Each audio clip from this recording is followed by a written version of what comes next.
continuer nos psaumes. C'est le psaume 121, le très célèbre psaume 121 que on lit dans les moments difficiles d'Israël, particulièrement en ce moment à la guerre. C'est un psaume extrêmement important et qu'on ne lit pas seulement dans les moments difficiles, on les lit également tous les soirs après la prière du soir. Très intéressant. C'est un psaume extrêmement court, c'est 8 versets et c'est l'un des psaumes les plus célèbres qui soit. C'est un des Shir HaMa'alot. Alors, Shir HaMa'alot, on en a parlé, le Shir HaMa'alot, ce sont les chants des degrés, c'est-à-dire qu'il y a 15 Shir HaMa'alot qui sont comme les 15 degrés qui mènent à la haute cour du temple. Ces 15 degrés, ce sont des degrés d'élévation. Naturellement, ça n'est pas juste une élévation spatiale, c'est également une élévation spirituelle. Alors, l'ordre dans lequel sont mis ces degrés, qui sont là pour nous faire élever spirituellement, est extrêmement important. Alors ce Shir HaMa'alot, ce chant des degrés, qui est le deuxième, qui est donc le deuxième degré, vient juste après le 120, qui est le premier degré. Et si vous vous souvenez, le premier degré, c'était une prière pour que on nous sauve, pour que Hachem nous sauve du mensonge et de la tromperie. Alors évidemment, à cette époque, avec tous les médias et toutes les choses qu'on peut dire sur Israël, évidemment, on est en plein dedans. Et on se rend compte combien le mensonge peut être dangereux, parce qu'un mensonge peut, par exemple, retourner toute une opinion internationale et faire qu'on arrête une guerre justifiée, et qu'ensuite on se refasse réattaquer, que Dieu préserve, et à nouveau repartir. Vous voyez, le mensonge. Le mensonge qui a été fait sur les Juifs pendant des siècles et qui a amené à toutes sortes de pogroms et toutes sortes de persécutions. Le mensonge, c'est l'élément le plus dangereux qui soit au monde. Pourquoi ? Parce que le mensonge est créateur d'une seconde réalité. Une réalité qui est comme une bulle, comme un monde artificiel autour de ce mensonge, qui n'a aucun rapport avec la réalité. Et donc, que je suis obligé, pour m'en défendre, de le défaire. Et quand je le défais, alors encore d'autres mensonges peuvent venir. Alors on se trouve dans des situations qui ne sont plus la réalité. Et à partir du moment où on n'est plus dans la réalité, on est dans le danger. Alors, danger absolu. Ça veut dire que la première notion avec Adam et Ève dans l'histoire avec le serpent, c'est un mensonge. Il est venu dire, si vous consommez de ce fruit, qui est un fruit de la connaissance, alors vous serez semblable à Dieu, vous serez immortel, etc. C'est tout à fait un mensonge. D'accord ? Alors c'était même le contraire. Vous voyez que le mensonge est capable de créer des réalités qui nous détachent de la réalité. Et ça, c'est le plus grand danger qui soit. Donc, on sort du mensonge et on rentre dans la vérité. Ça, c'était le premier degré. Le premier chant des degrés. Et puis tout à coup arrive le second, qui est un chant de Emouna, un chant de confiance en Akadosh Baruch Hu. Mais ce qui est très intéressant, c'est qu'alors que tous les Shir HaMa'alot, ces chants des degrés commencent par Shir HaMa'alot, le chant des degrés, ici, ce chant commence par Shir LaMa'alot. Shir LaMa'alot, ça veut dire le chant pour les degrés. Alors Rashi nous dit, se peut qu'il s'appelle comme ça parce que c'est un chant pour monter dans les degrés. C'est un chant qui est un chant énergétisant. C'est un chant qui va amener l'être à monter. C'est un chant qui est dynamisant. Il nous dit même qu'il se peut même qu'il précédait le chant contre le mensonge, mais qu'on a d'abord préféré lutter contre le mensonge et sortir du mensonge pour rentrer dans le réel, donc mensonge, l'illusion, etc., pour rentrer dans la réalité, donc dans l'universel, dans le vrai, et que finalement, on a été obligé de parler du mensonge avant de parler de ce psaume-là, mais qu'il est encore plus fondamental. Alors, ce psaume-là, il nous dit... Voilà, c'est une prière, Shir LaMa'alot, c'est tellement courant, tellement connu, Shir LaMa'alot et Sar Enai, je chante pour les degrés, je lèverai mes yeux vers les montagnes. je lèverai mes yeux vers les montagnes et je dirai, mais Haïn Yavo Ezri, d'où viendra mon aide? D'où viendra mon soutien? Alors ce psaume, déjà l'image qu'on en retire, c'est que je lève mes yeux vers les montagnes.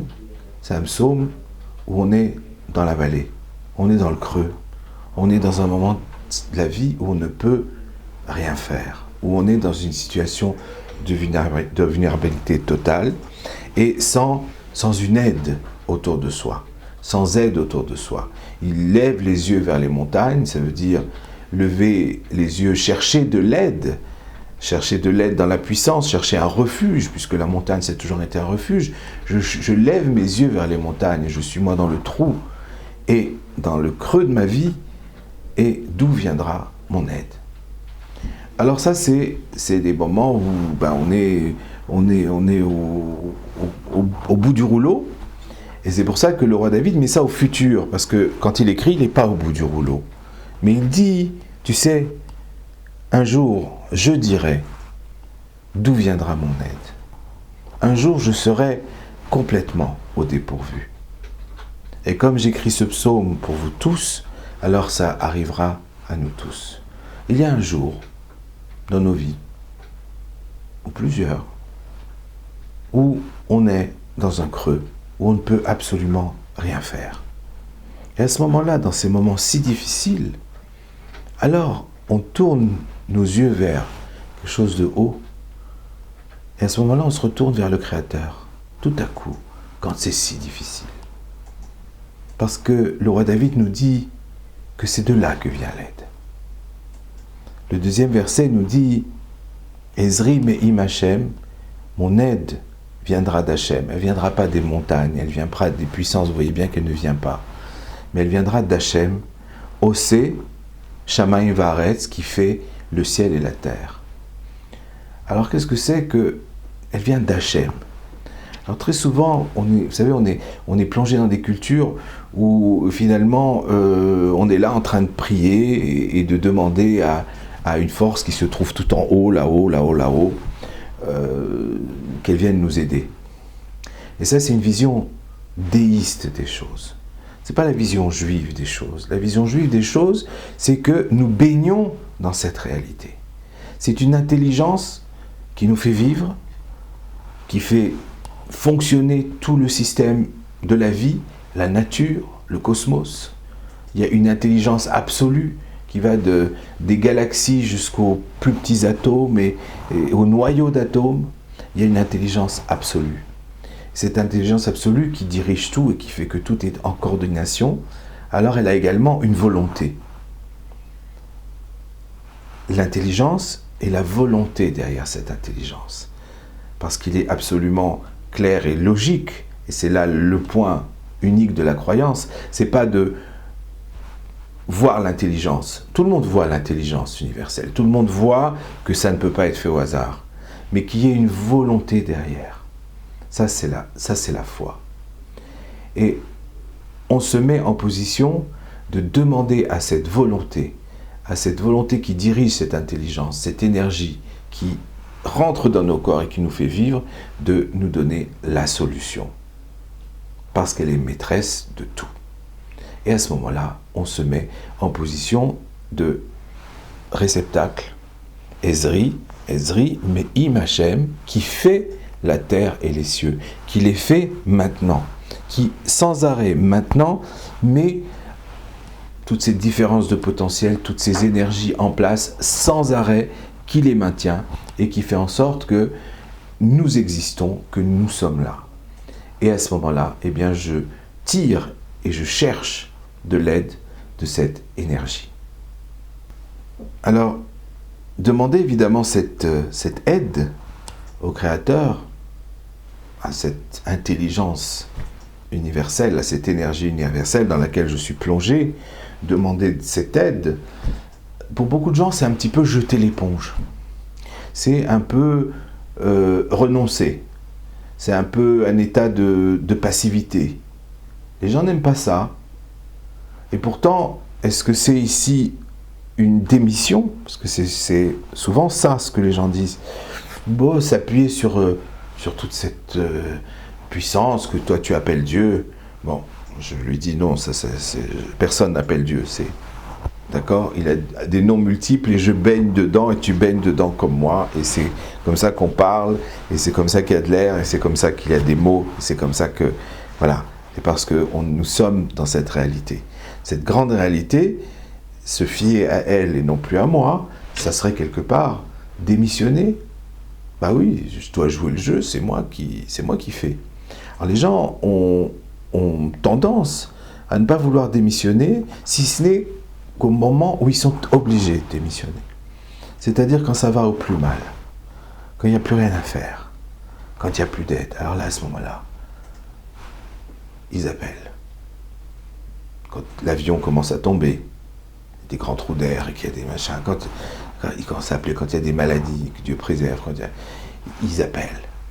Mais est-ce qu'on doit attendre ces moments-là? D'autant que dans le psaume, c'est écrit « D'où viendra mon aide? D'où viendra ce qui m'aide ?» Mais ça ne veut pas dire que je ne fais rien. Je suis là, je me bats, je cherche des solutions, mais j'ai besoin d'aide, maintenant, à ce moment de ma vie, de mon Créateur.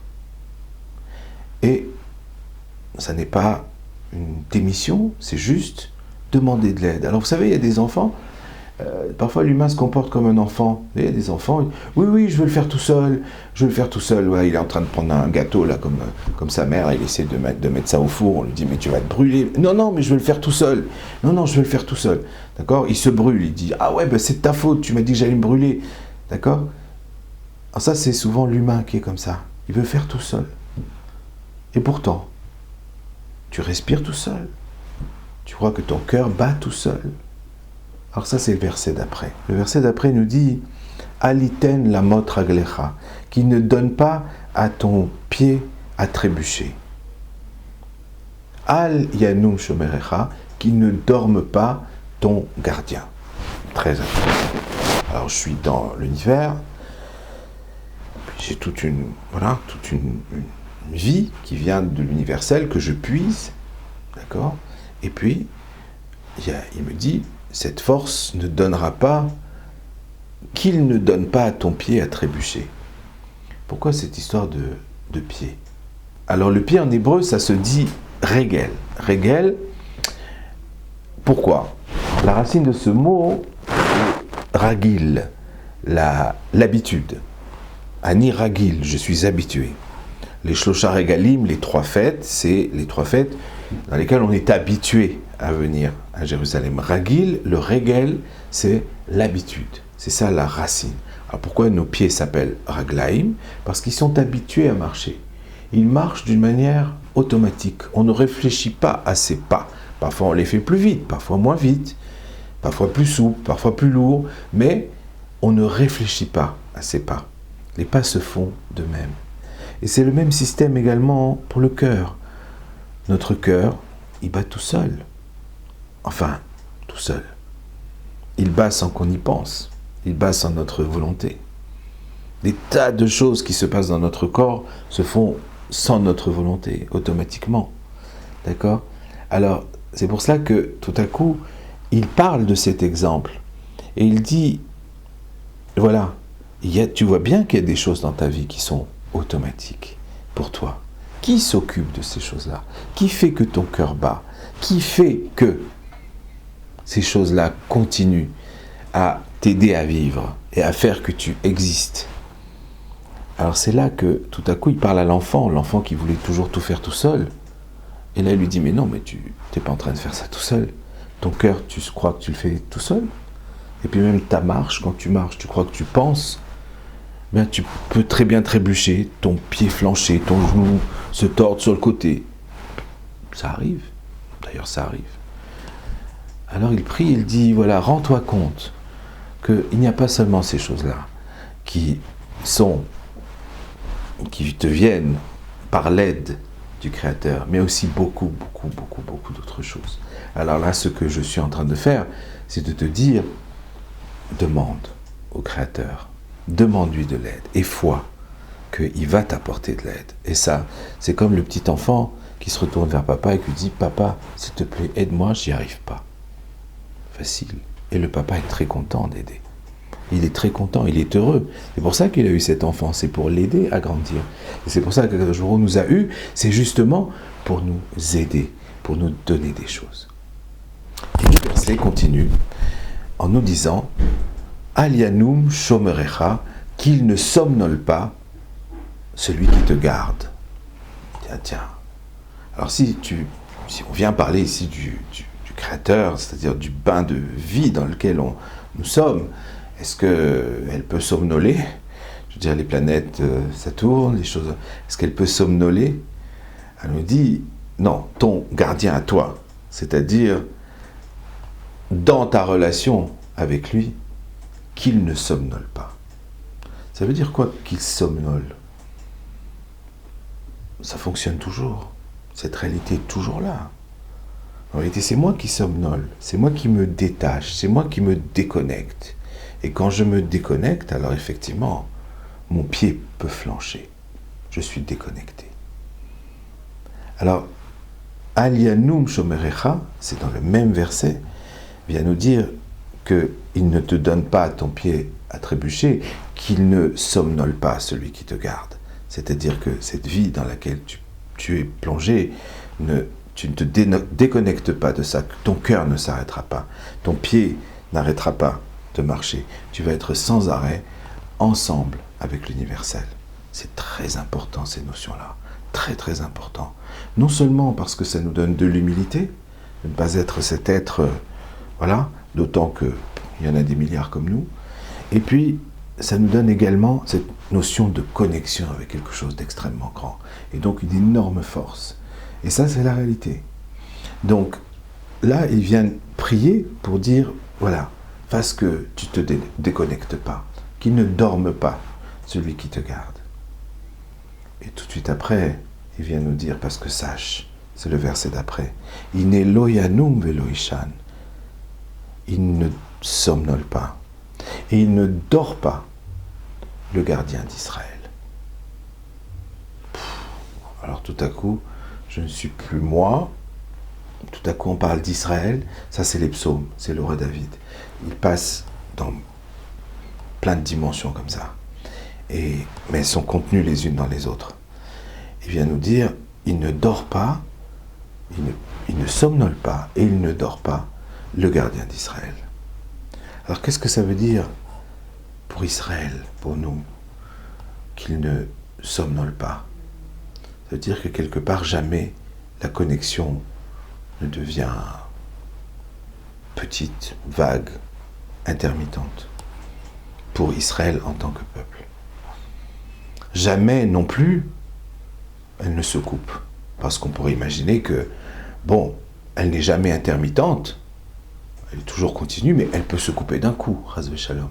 Si Hachem, si on ne correspond plus au plan de l'univers, alors on est coupé.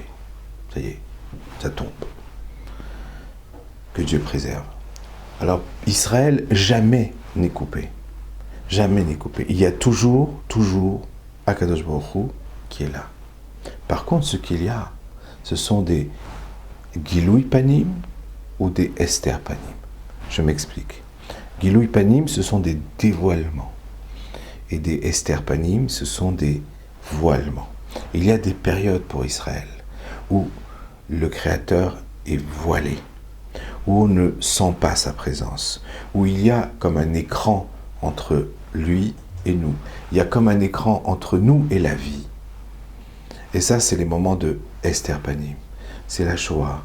C'est les moments difficiles d'Israël. C'est les 7 octobre. Il y en a eu des 7 octobre, hélas. C'est ces moments-là qui s'appellent Esther Panim. C'est les moments où Hachem se voile. Il y a un voilement. D'où vient ce voilement? En nos sages nous explique que ce voilement ne vient pas d'Hachem. Ce voilement vient des humains. Les actions conjuguées des humains ensemble créent entre nous et le Créateur un nuage, un voile.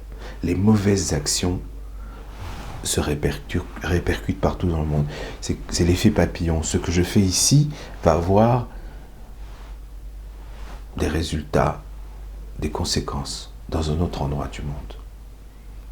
Et quand l'humanité, et Israël en fait partie, produit comme cela des choses, des déconnexions, des actions difficiles, des meurtres, toutes sortes de violences, toutes sortes de mécréances, alors petit à petit, un nuage se fait. Un nuage se fait, une distance, c'est nous qui créons le nuage. Et alors à ce moment-là, on ne voit plus la présence divine. Et à ce moment-là, on demande où est Dieu? Où était-il? Où est-il? Alors je dirais juste un petit mot. Il y a une dame qui s'appelait la rabbinite Rothenberg, la femme de l'ancien Rav Rothenberg, qui était dans la Shoah, elle était dans la marche de la mort. Et elle nous disait que elle ne savait pas où était Hachem pour le peuple juif. Et effectivement, c'était Esther Panim. Mais elle dit, je savais qu'il était là pour moi. C'est-à-dire qu'elle avait gardé au milieu de ce brouillard, nuée et brouillard, tiens, ça porte bien son nom, au milieu de ce brouillard, elle a gardé son lien avec le Créateur. Et ça, c'est un lien individuel. Et c'est un lien qu'on doit travailler à garder, soit individuellement, même quand il y a le nuage au-dessus d'Israël. Alors cette chose dont parlait la rabbinite Rothenberg, je sais qu'il était là pour moi, ça c'est la dimension Israël. Israël, c'est Yachar El, c'est droit vers le Créateur. Ça c'est le mot d'Israël. Quand Yaakov qui était celui qui talonnait la vie, qui talonnait les choses, c'est ce que veut dire le mot Yaakov, a changé, qui s'est battu justement contre des forces du mal, contre du mensonge, et qu'il a non pas vaincu, parce que ces forces-là, elles sont permises par le Créateur, mais que le Créateur retourne les situations, et que tout à coup le matin arrive, et que tout à coup le nuage disparaît. Alors il est devenu Israël. Et on lui a dit, tes enfants aussi s'appelleront comme ça. Pourquoi? Parce que tu t'es tenu droit devant Hachem. Yachar El. Et cette réaction, qui est une réaction personnelle, parce que Yaakov était seul au moment où il s'est battu, c'est une réaction que nous devons tous et toutes avoir à titre personnel, même quand il y a des nuages sur Israël. Et ces nuages, on peut se demander ce qui les a provoqués. Pourquoi qu'est-ce qui a concocté ce nuage? Qu'est-ce qui a fait que ce nuage est arrivé et que finalement, eh bien, dans cette ombre, on n'a plus vu clair. Petit à petit, on ne voyait plus clair. Et ne voyant plus clair, alors le mal peut arriver, puisque j'y suis aveugle. Vous comprenez? Tout ça, ça a un sens. Ce que disent nos sages a un sens, et y compris dans la plus grande précision des mots. Quand il y a un nuage opaque, je vois beaucoup moins. Et si je vois beaucoup moins, alors mon ennemi m'attaque. Mais qui a créé ce nuage? C'est là qu'on doit discuter. Mais, pour comprendre, il faut être Israël. C'est-à-dire qu'il faut garder ce lien Yachar El, ce lien direct avec Akadosh Baruch Hu. Il n'y a ni Pierre, ni Paul, ni Jacques, ni au milieu, ni politique, ni machin. Il y a le lien direct avec Akadosh Baruch Hu. Poser la question et se dire, non, mais il est là. Hein. Il est là de toute façon. Donc je vais essayer de comprendre. Maintenant, si je commence à dire, pourquoi, et pourquoi il a fait, les pauvres, etc., là, je retombe sous le nuage. Je ne vois plus rien. Donc, Iné Loyanum Veloishan, il ne dort pas, et il ne somnole pas, il ne dort pas, le gardien d'Israël. Et avec cette assertion et cette conviction, alors à ce moment-là, on a les réponses. Le verset suivant continue sur cette lancée, et il nous dit, voilà, si tu es dans cette dimension d'Israël, parce que à ce moment-là, bien, il n'y a pas de sommeil, il est toujours là, Hachem. Si tu es dans cette dimension, alors il te gardera. Non seulement il te gardera, mais il gardera également tes actions. Regardez ce que dit le verset. Hachem shomerecha, Hachem te gardera. Hachem tzilecha, Hachem fera de l'ombre, al yad yeminecha, sur ta main droite. Que veut dire ce main droite? Ce main droite, c'est l'action. Quand un humain agit, il agit préférablement de la droite, qui est la main du don, du chesed. La main gauche aide à la droite. Si on est gaucher, c'est l'inverse. Mais en général, c'est la droite. Et dans ton action, alors, c'est pas écrit qu'il va t'aider, c'est écrit il va te protéger de son ombre. Il va faire une ombre au-dessus de toi. Et cette ombre, elle est très importante. Elle est très importante parce que quand on est dans un monde où beaucoup de mal se produit, où il y a beaucoup d'ennemis autour, alors c'est très important d'être protégé par une ombre qui va nous permettre de faire nos actions dans l'ombre et de faire en sorte qu'elles réussissent. Maintenant, cette ombre, elle est un peu, d'accord, elle est un peu extraordinaire, un peu miraculeuse, parce qu'il fait jour, parce que, non, c'est une ombre qui nous donne cette discrétion et qui nous fait que les autres s'endorment et qu'on avance. Et combien c'est important, cette notion d'ombre, à la guerre. Parce qu'on fait des choses, on prend des risques, et puis on passe, et puis ça passe. Et puis quelque part, c'est comme si une ombre était au-dessus de vous qui a fait que les autres ne vous voient pas. Ou pas à temps en tout cas. Et qu'on passe. Alors ça, c'est la promesse de l'ombre. C'est pas la promesse de l'aube, c'est la promesse de l'ombre. Promesse de l'ombre, que l'ombre d'Akadosh Baruch Hu, c'est une ombre bienveillante qui protège nos actions et qui fait qu'on avance, même dans une situation de mal. Puisque nous sommes ici en train de prier pour une aide en moments difficiles. Alors, Hachem met de l'ombre sur nos actions. Il nous dit, Yomam Hashemesh, c'est le verset d'après, Yomam, toujours on lit Yomam Hashemesh, non, c'est Yomam, les jours, Hashemesh lo yakeka, le soleil ne te frappera pas, et la lune, ni la lune, la nuit. Et ça, qu'est-ce que ça veut dire? C'est les coups durs, c'est le soleil qui vous frappe, le soleil qui symbolise aussi les coups, le feu, d'accord? C'est les coups, les blessures. Donc tu n'auras pas grâce à Dieu, même physiquement, tu n'auras pas de coups ni de blessures, puisqu'il y a cette ombre, cette chose qui te protège du regard malveillant et de la malveillance. C'est une sorte de discrétion, d'intelligence qu'Hachem nous donne, de grâce, parfois même de transparence, qui fait que Baruch Hashem, on vit et qu'on réussit, alors qu'il y a plein de requins autour de vous. C'est comme ça. C'est comme ça. Et ça, c'est ce que le roi David te dit que c'est possible. Pourquoi? Parce que eux, ils vivent dans cette bulle. D'accord? Ils vivent dans une bulle de mensonges, dans une bulle détachée de la réalité. Et toi, tu es dans la réalité. Quelque part, tu es dans un autre monde. Et c'est cette clairvoyance et cet autre monde qui fait que tu passes au-dessus du lot, que tu arrives à... Voilà. Et ça, c'est l'ombre du Créateur, c'est cette clairvoyance, justement. C'est une ombre lumineuse. Ce n'est pas une ombre sombre, c'est une ombre de lumière, mais qui aveugle les autres. Alors ça, alors le soleil ne te brûlera pas, tu ne recevras pas de brûlure, de blessure du soleil, ni la lune. Alors nos sages nous expliquent que d'un point de vue physique, on peut également le comprendre d'un point de vue physique. Le soleil, c'est le feu, donc c'est les brûlures, les coups, il y a quelqu'un qui te fera mal, et la lune, c'est l'eau, ce sont les maladies internes, c'est les maladies qui pénètrent le corps, les microbes. Alors ça, c'est des choses qui sont d'ordre lunaire. Alors si on va du point de vue spirituel, c'est des fantasmes, des idées, des choses de la nuit. Voilà. Alors il y aura donc cette protection par rapport en plein jour, et cette protection dans la nuit.